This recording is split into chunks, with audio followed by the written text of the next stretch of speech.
let's talk about Deep Rising, a movie from 1998 which has all of the action, fun, and cheesiness you'd expect of one of these kinds of movies. Myself and Kofi are going to chat about this one. So, Kofi, I grew up watching Deep Rising so much as a kid. I had it like recorded on VHS from like the TV. I can only watch this film through rose-tinted spectacles. Okay. I think it's such a fun time. It was a good laugh. Yes, I think so. The premise of Deep Rising. So, if you want to take it away. I got a really bad feeling about this.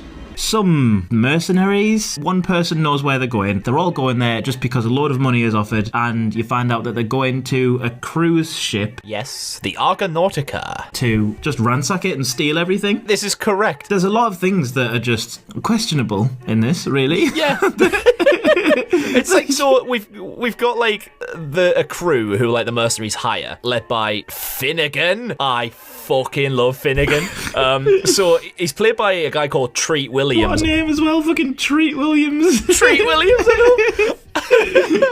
I've never seen Treat Williams in anything else other than this film, but he's got that like vibe about him where it's kind of like the Mummy films. Mad that you should speak about the Mummy films. Benny. Yes, Benny. Benny from the Mummy's in it, and he is the same fucking character, isn't he? Basically, just like American. He's so yes, cool. Joey.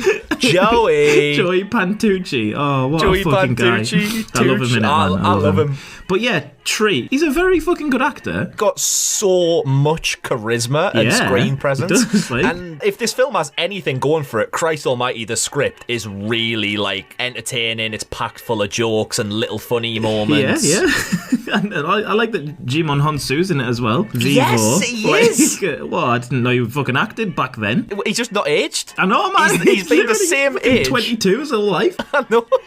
It's incredible. And I like the mercenaries too. Like, they're all distinct. Yeah. I like the interactions they've got between each other. They've got a lot of banter sort of thing. You know, when you first get to the cruise ship and you see that it's like a 24/7 party, there's people constantly dancing, and then, oh, hang on, we're doing martial arts. No, we're actually not doing martial arts. We're just going to shout instead. Like, verbal arts. It's just a bit fucking mental, but it does look like a really fun cruise ship. And like the aim of the captain of it is basically like everyone who comes on this cruise ship has to be rich as fuck, want to do lots of weird stuff, and just give me money. And I'm very happy. Yeah. I'm down for that. Yeah, Captain, I think his name is. Is he the captain? No, I don't think he's the captain. I think he's the guy who owns the ship. Okay, he financed the ship. And he is apparently in league with the mercenaries somehow. It's because he's the one who sort of like agrees for all of the ship's kind of sort of systems to be like shut down. Oh yes, for a reason that we find out a bit later on. Lots does happen. It feels like a short film. It flies by. It definitely flies by. Obviously, someone breaks into the cruise ship's control room and disables everything. Just turns everything off entirely. I love how that's possible though on this like multi-million-dollar cruise liner. And that's just that half of the story anyway, because the main bulk of the story, of course, which we haven't touched upon as of yet, is this film is also a monster movie, because there is a giant octopus-type creature that attacks the ship. It's definitely a film of two stories. Yeah. It's kind of like, I don't know, maybe like From Dusk Till Dawn, how half the film's just like a murder kind of crime film, and then the other half's just vampires. Yeah, definitely, actually. With this, it's like you've got the stuff with the mercenaries and kind of the little subplot of what's going on with the ship, and like everyone's in cahoots with each other and stuff, but then there's just a giant squid. What do we make of the giant squid, by the way?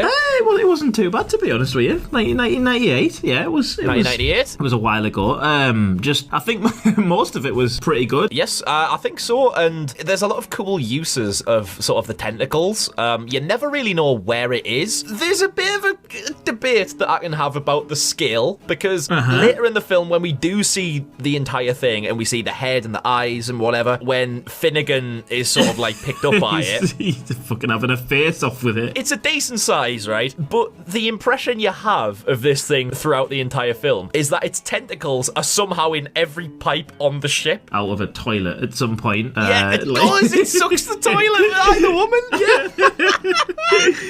Oh, that's brilliant. There's some good gore, some good body horror in this. It's just solid. I think even all the kills are like really memorable. Even some of the more shocking ones, like Jimon Honsu getting axed to the skull. Oh my god, that was a massive fucking shock, wasn't it? Oh, also, mate, it's one of them typical films where, like, right, guys, we're gonna go grab our weapons and we're gonna go and do some stuff, right? I have a clip that has 412 bullets in it at least. I wanted one of these guns no when I was matter a which kid. fucking weapon they have, they do not reload. Ever reload. It's like, I am going to put a minigun on an assault rifle. They're the best weapons ever. Oh god. And the fucking jet ski chase at the end.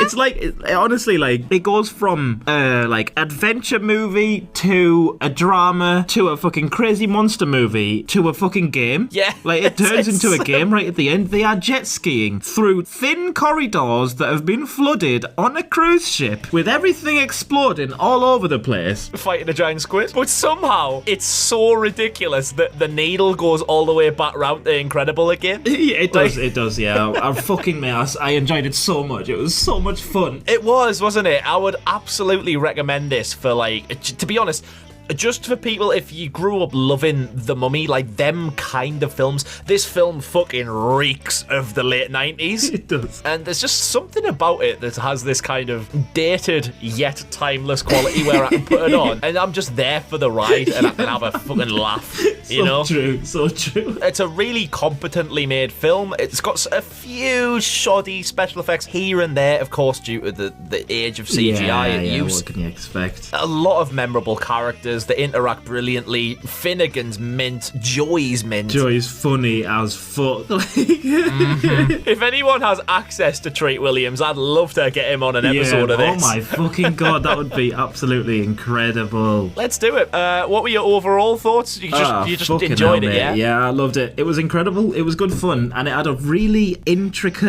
intricate. No, I wouldn't say intricate. It had a well-developed storyline that included quite a few different levels, and it all blended together with the comedy. So, like, it was such a good laugh, you know, mate. I can say I'll be watching it again. I'm glad. I'm really glad. Great film. Like, have a couple of beers around with mates and watch as well. Definitely, great film. There we go. That was our honest review of 1998's Deep Rising. Please let us know in the comments what you thought of it, Ghoul Gang, and subscribe. That was that fucking Scandinavian, mate? What the hell? It was nearly squid. Nearly. And subscribe to support the channel. Oh, thank you. Thanks for listening.